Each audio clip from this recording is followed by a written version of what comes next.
You ever have a job that almost broke you? I know I did. In auto repair, consumers often think that when you're a mechanic or you're an automotive technician, whatever we're going to call ourselves, that we're capable of fixing anything and it should be very straightforward.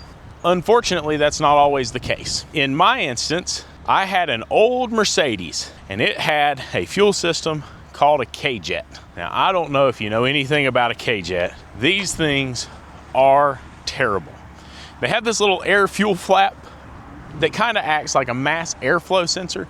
Really, its purpose is to meter the amount of fuel injected into the engine. It's got a fuel distributor and it's got what they call a WER, or a warm-up valve. Warm-up regulator, I think is the proper terminology. This thing was running pig rich. I went through the whole process by the book of how this thing was supposed to be fixed. There's no fuel distributors available for these cars. You have to send them off and have somebody to remanufacture them, have somebody work on them to get them fixed. These things are awful. And I worked on this thing for months. The client was mad at me. The client is saying, I'm gonna sue you if you don't get my car fixed. Finally, I just said, man, I tell you what, I'm gonna give you all your money back. And if you can find somebody that can actually fix this car. Because here's the deal, he didn't want to spend any money.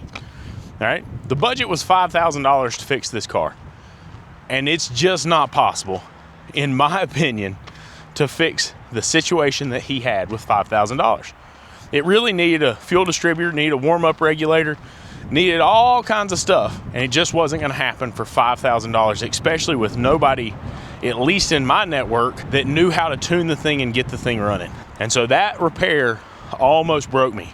And I'm not talking about financially, that was not comfortable, but mentally it almost broke me.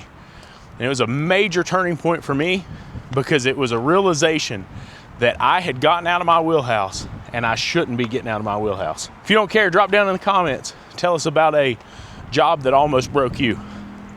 Y'all have a good night.